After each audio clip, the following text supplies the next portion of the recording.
The racing week starts on Tuesday at Hollywoodbets Kenilworth. Really looking forward to welcoming you back here to HQ on Tuesday, the 26th of November. It's obviously the start of a very big week on the South African racing calendar. You can open up your Hollywoodbets accounts and get stuck in, take some more to comes and have a look at what's going on at Turfentine on Saturday for the Betway Summer Cup. It really is going to be exciting. It's a 10-race card to whet the appetite here at HQ on this Tuesday. And don't forget to like and subscribe to all our social media channels. Tell us what you think and give us a follow, give us a like, and catch up on all of the content, all of the interest, and all of the talk going on around the Cape racing tracks as we get towards the end of 2024, but only one day in to the Cape Summer Racing Festival. Of course, the next big day will be the 7th of December with the World Sports Betting Cape Fillies Guineas. Right, let's take you through this 10-race card. I'll be calling the 10 races home at Hollywoodbets Kenilworth, and we start off with the Hollywoodbets Kenilworth welcomes you maiden plate for fillies and mares over 1,000 metres. Race runs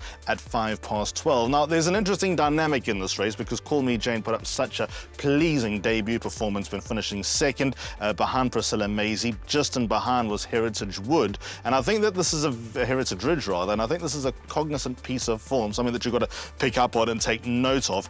Obviously, on debut, you'd expect that Call Me Jane has natural progression to come, but also was Heritage Ridge a horse that had the luck of the green at Hollywoodbets Durbanville last time out? I'm not too sure. We're having a look at that right now, and Call Me Jane, I think, put up a pleasing enough debut. I think going in a straight line's bound to help her, and I think that she'll just step off the conveyor belt naturally and take all the beating in race number 1. But I do think Heritage Ridge, do not write her off completely as far as getting closer and maybe giving a fright to Call Me Jane. So what I'm going to do in race number 1 is I'm going to go with the Cornet Offer Andre Nel form. I'm going to back that up, and I'm going to suggest that Call Me Jane will win the first race, but it's highly conceivable that Heritage Ridge is going to put up a very good performance and run close. Just another horse not to leave out. Number 12, Love Story, brings very strong form lines into the picture, and I think she'll run her best race yet, but just probably falling short in the opener. Now we move on to race number 2. It's the start of the bipod. It's the Cape Turf Club Syndicate's maiden plate, and they go 1,200 metres. 12:40 is when the bipod gets underway. And I've taken a very alternative stance in this race. There's quite a little bit of form to work with here. Let's kick off with number 2 on the card, Beautiful Winter. Oswald Noach takes her out for Ricky Maingard. For me, he was slightly unlucky last time behind Elizabeth Gold, who's a very interesting runner later on in the card. His debut was very good behind Bagatelle Flash. That's been a good form line. I don't think Bagatelle Flash is any mug by any stretch of the imagination, and I think with just not having the most luck in running reported to be carried out of the 200, Beautiful Winter is a horse that's probably just slightly underappreciated and will go very, very close in the second race. But I'm finding it hard to isolate the likely winner in this race because I've got a few others. Let's talk about number 7 on the card, Victor Hugo, who ran 4th on debut behind Garrix. Garrix obviously ran the Cape Punters Cup just a few days earlier. That for me was a signal of intent. I think Victor Hugo, coming from the family that he comes from, a family that's going to only improve the further he goes, the more he races, related to a few very, very nice horses, one that was trained by Peter Muscat not so long ago. Richard Fareed takes her out for Lucinda Woodruff, and I think number 7, Victor Hugo, is a horse that you need to watch the betting on and watch him go down to the start. I think he'll have a lot of progress to come, and I think that he's going to step forward significantly from his first start, and I think that he's a winning chance in the second race on the card. And the other horse that I want to make note of is number 16, Master of the Desert. He's banging at the door. He's now gelded. That could be the key, and I think what else is interesting is now he's back at Hollywoodbets Kenilworth. He's got an outside draw to contend with, but Elder Domain knows his way around Hollywoodbets Kenilworth. I wouldn't read too much into that, so I think that's also got a winning chance. Watch the market on number 13, Drickus, as well. Cornet Offer takes her out for Andre Nel on a well-bred son of Vercingetorix. So this is not normally a play that I make, but what I'm hinging my hopes on is that the market, and at the time of recording there is no betting available, the market is not one that has a strong favourite, that there's no real standout. So I'm going to triple float the 3 horses that I'm talking about by the field. So 2, 7 and 16 by the field in the quartet. Yes, hoping that all 3 of those horses run into the top 3, and then we can move on with a little bit of moolah into the first leg of the place accumulator, where I have a very nice play for you. Right, on we go to race number 3 on the card, the start of the Place Accumulator. Now, the third race on the card will get underway at 1:15. The P3 Racing Syndicate Open Maiden for fillies and mares over 1,200 metres. For me, it's a bit of a shallow maiden, and I don't think it'll take much winning. Now, at number 1, Frida Kahlo, obviously with 2 starts under the belt, stepped forward from run 1 to run 2. If the Priscilla Maisie form is enhanced earlier on in the day, then that will make her very interesting indeed. But as I mentioned at the end of race number 2, the Place Accumulator is my suggested bet. And what I've done here is I've bankered number 11, Winter Gamble, because I simply think she won't miss the top 3. And I think that she's got a good winning chance. She's also making progress all the while. Aldo de Mea takes her out for Candice Bass-Robinson. And this Daughter of Water Winter, to me last time, ran a very pleasing race when just showing a lot of spark, a lot of pace coming to Hollywoodbets Kenilworth and running in a straight line for the first time and finishing second behind Berry's Boogie. I think that'll set her up nicely. I know that she carries 60 kilos, so she's got to give weight away to quite a few horses in the race. But for me, the fact that she's progressing and she's taking on horses that might look like they stuck in these ranks and need a lot of luck and need the right type of races, that I think number 11, Winter Gamble, ranks as a Place Accumulator banker. In fact, I think you can bank her one or the other, numbers 1 or 11, and there's a good opportunity to run in the top 2. But what I've done here is I've gone with a Place Accumulator as my suggested exotic. I've gone banker 11 in the first leg, and it's a cheap Place Accumulator, but banker 5, by 3 and 7, by banker 3. Then I've opened up a little, but I've gone 5 horses in a small field, 2, 3, 4, 5, and 8, which is race number 7. By 2, 6, and 10, by 2 and 7 at the back. We can take a nice little percentage of that, or we can take it a couple of times. Payday would have arrived, and maybe we can have a little bit of fun in the Place Accumulator at Hollywoodbets Kenilworth. On we go now to race number 4, celebrating Centurion member Greg Enyon's birthday, maiden plate over 1,400 metres. Greg doesn't look a day older than 80, and it's the start of the pick 6, gets underway at 13.50. And I think there are probably 2 winning chances here. You would have known I've given the game away in the Place Accumulator that I'm very keen on number 5, King's Quest. It's my top selection, but I do have a lot of respect for number 8, Honor of Kings. Let's talk a little bit about this horse, King's Quest, the son of Quirari, also first runners a gelding. Candice Bass-Robinson, I think we know, has a very strong crop of colts this season. Fillies maybe for the first time in a while not as good as the colts. It's normally the other way around, but I don't know if King's Quest is quite at the same level as a 3-year-old running later on in the day in the form of Major Master, Boundless Energy, Air Raid, etc., etc. But I think there are wins to come from the son of Quirari. His last run was good behind Terminator. He's always been held in fairly high regard. He started life at Hollywoodbets Durbanville in the mud, where he ran very nicely to Please Be True. That turned into one of the most revealing form lines, maiden form lines in Cape Town. And second start to Captain West, obviously acquitted himself in the Cape Punters Cup. But the run to Terminator, I think, is good enough just to take at face value and make a good case for him. He over-raced over 1,400 metres. He's back over the same trip, but it looks like he's going to step forward over this distance as well.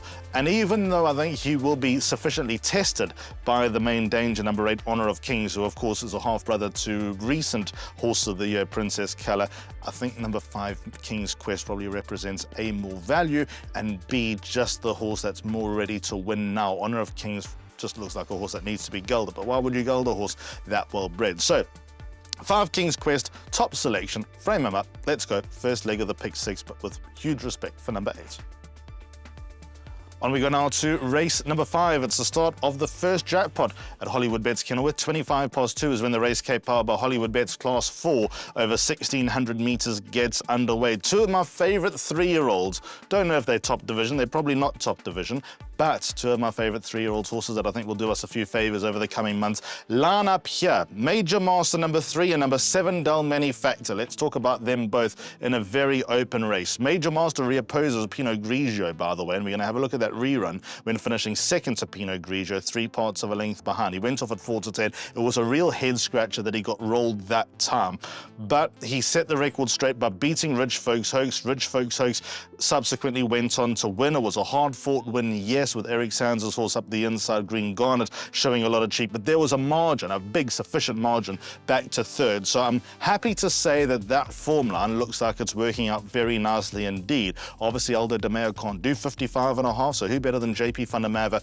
to pick up the crumbs? Number 3, Major Master has got a good solid look about him. I think going over a mile for the first time is going to set him up nicely. Who knows, he might even be a horse that targets some serious feature races over a little bit further as the Cape Summer Festival of Racing winds down. So number 3, Major Master, strong case made for him. I think that he's got a big winning chance. But the same can be said for number 7, Dalmeny Factor.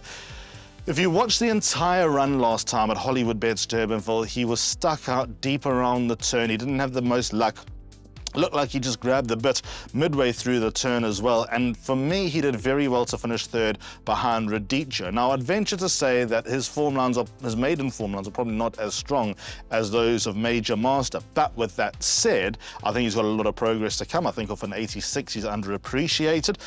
Ironic that he has to give half a kilo to Major Master, but I think that they're going to be wins to come, and he's a horse that I want to be on the right side of. He's a good-looking horse. The yards come to hand, jockey's in form as well, and just expect him to go very, very well here. So race 5, with a lot of horses in with chances. Let's go box swingers, numbers 3 and 7. On we go to race number 6 on the card. So we're through halfway, and this looks like a race that maybe we can earmark something quite strongly. And the former number 3, Lady Springfield, Richard Fourie on board for Justin Snaith. Now here's why. It took her a while to get going. She made her debut over 1,200 metres. I don't think she'll win the worst race over 1,200 metres. But since going around the turn, since going over a trip, since getting more experience, she looks like she has a solid look about her, and she could be one of those horses that gets into the almost Rainbow Lorikeet type of role of last season when winning 1,800-metre minor feature races like the Cape Oaks, etc. Number 3, Lady Springfield, stepping up all the while, and I know Justin Snaith's got high hopes for her. Said in a winning interview about a month ago that this is the type of filly that you've got to keep an eye on. Her last start to Heliotrope in that tried and tested grizzled level of Class 4, where you got all those hardened horses that are so hard to beat, that have been there, done that, got the t-shirt, I thought was very good. There was money for her when supported from 14 to 1 into 7 to 1, and she went down narrowly to Heliotrope, who, even though she might be what she is, she's just a good solid money spinner. In a few months' time, I don't think Heliotrope beats Lady Springfield, and I think that this is just the natural step forward for her. She beat Lavender Bay at her penultimate start. Lavender Bay is a maiden no more. I thought it was a commanding win for her about a week earlier. And I think with the progress that she's got to come, and now taking on Heliotrope at 1 kilogram better terms, Lady Springfield will turn that form around, and I think that she will win the 6th race on the card.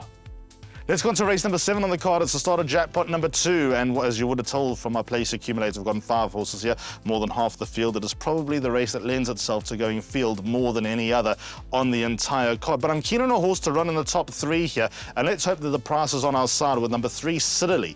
These are the reasons why. She had no right to be in the Red Palace Double Grand Slam race last time out. That wasn't a progress plate, where at the rating she had no chance of winning, and she ran 7.5 lengths behind Red Palace. But she might have given you a cheap thrill 400 metres out when hitting the front. But be that as it may, she now gets Grand Finique on board. She's on the back of a rating drop. It's a second run after a rest, so she may have just needed that last run. I think she's set up here, number 3, Siddeley. It's not a true handicap, but it is definitely a big drop in class. She's got every opportunity with 58.5 kilos on her back. Justin Snaith has a pretty strong hand in this race with a lot of winning chances, but this time last year, I thought Siddeley would be a lot further on in her career. She's also back to 1,200 metres, a trip where she's not missed the top 4 for 4 starts, 1 win, 2 seconds and a 4th. The opposition that she's run against is just simply a lot better than this. I think she's in the calmest water she's been in for a long time, and I reckon that she'll run into the top 3. Why am I only making a top 3 selection? Because there's no way we can write off the likes of She's My Captain, Kyle Army Girl, Great Cat. They're both horses that are down in class. Unconquerable Lady, I think, is underappreciated after running in the Baker McVeigh Diana Stakes last time out, and even Japanese Rose showing signs of life last time out as well with Richard Fourie on board. So, Siddeley, a place, race number 7, that's going to be my stance, but there are a lot of winning chances. Race 8, CRS Summer Sale, Class 4 over 1,200 metres. This is the last opportunity to play a pick 3 on the card. I love these races, these Class 4s, because even though you've got those grizzled veterans that try, that have been there, done that, they got their wins under the belt, they keep the earners interested. I like them because we got those young progressive 3-year-olds who could step forward significantly and be interesting horses in the future. So, Two horses that make a lot of appeal to me. Number 2, Elizabeth Gold. Alda de Meyer takes a ride for Candice Bass-Robinson. His debut win was very encouraging. He turned it on like this, and he ran away from Cliff Swallow, who obviously runs earlier on in the day. There are a lot of clues that we'll get about Elizabeth Gold earlier on in the day as well. So number 2, Elizabeth Gold, what I saw was turn of foot and the way that he was very professional first time out. Those are all attributes that makes him very interesting in just a second start. He could take a big step forward and he could really be a nice horse. But number 6, Let It Be Said, is going to be the backup. Richard Faree's back on board here for Justin Snaith. And last time behind Arctic Wizard, when there was a lot of support and a lot of talk for him, he ran a nice race behind Arctic Wizard, the Greg Enyon trained runner. However, he gave a little bit of weight away and he didn't really show that spark. He didn't really lift in his first start as a gelding. But if you go to his penultimate start when beating Garrix, and Garrix looks like one of the progressive 3-year-olds around town, then I think that's the clue, that's the reveal, that's the level that Let It Be Said is capable of. So I'm going to go with the 2-year-olds. That's going to be my stance in the 8th race on the card. Let's go box swingers, numbers 2 and 6 in the 8th on the card. Race number 9, perfectly placed Class 3 over 1,200 meters. Some of the real golden oldie and solid sprinters around town go here, and there's a lot of form to work with. For example, I think Dumbledore's alive, Gavin Lorena's in town. I think Scottman's in very good form with Tristan Godden taking the ride for Pete Buerta. Oliver's never been in this type of form. War Chariot always punches above his weight. I think Black Egret might be at the type of level that makes him dangerous. However, let's go with a horse here called Nordic Chief, number 7, Corne Orfer, on board for Andre Null. Here's why. Down in class, that I think is the biggest evidence here of a big run expected. Last time he ran in a strong race behind Dance Variety. For me, Dance Variety is simply a better horse than Nordic Chief. Nordic Chief carried 52 kilos. I think that was a bit of evidence that he may have been outgunned, but he did not run badly by any stretch of the imagination. It's his 3rd run after a break. His first run back, he ran half a length to Dean Street. Dean Street would be a natural inclusion in a race of this nature. And if you think to what he was getting up to towards the start of the year, that winning form, that confidence and that style that he was racing with, that panache, that sort of start to finish victory that he gave when beating Wyag in mid-January, all of that is an evidence of his capabilities. And I think that Nordic Chief now for 94 in this type of level is a very interesting sort, and I think that he's a horse that you need to take a lot of note of, and he's a definite inclusion in all bets in race number 9, the final leg of the Place Accumulator and the Pick 6. I've given you the lowdown on all those dangers, but I think that Nordic Chief might be able to get first run. The positive way that he's ridden in a few horses like Oliver just in behind that look for gaps and look to take off late, Nordic Chief might get them on the stretch, and he might prove to be the horse to beat in race number 9. But it's hard to put your neck on the block. We're going to go each way in the penultimate. 10th and last, I think we're saving the best for last. Hollywoodbets Bright Future Class 4 for fillies and mares over 1,000 meters. Wish this was a leg of the Pick 6, don't you? Rockapina, what price is she going to be in the 10th and last race? Well, we shall see when all that gets revealed. It is a lot of weight with 62.5 kilos on her back, but she's a regally bred daughter of one world from a prolific family. Just look at what she's getting up to. She might have just been out and done last time at Hollywoodbets Durbanville. We're going off at 4-10 and beaten by She's My Captain, who runs earlier on in the day, who obviously Richard Faree loves and adores. Coming back from a little layoff doesn't really worry me. I think she's feature race caliber. Don't know if she's grade 1 feature race caliber, certainly not yet anyway. But I think that now you're going to see the best of number 9, Rockapina. She's always been held in higher regard. She beat Stu's Girl in her penultimate race. In fact, she galloped Stu's Girl into the ground. She ran away. She's got jet, she's got engines, and she's one of the young fillies around Cape Town on the sprint distance that really excites me. I think that she's got a lot more to come than a lot of the others in the race, and if she doesn't need the run too badly, I think she'll win. It's as simple as that. Let's have a win bet, number 9, Rockapina, in the finale on Tuesday. So that's a wrap. Thank you so much for watching. Don't forget that we'll be back here in just over a week from now on the 4th of December as we continue along on the back of all the festivities up country. I trust that I've steered you in the right direction. Really looking forward to the racing on this Tuesday. It's a 10-race card as we normally have with big fields. It should be a lot of fun, and let's hope at the end of it all, you're in the winner's queue.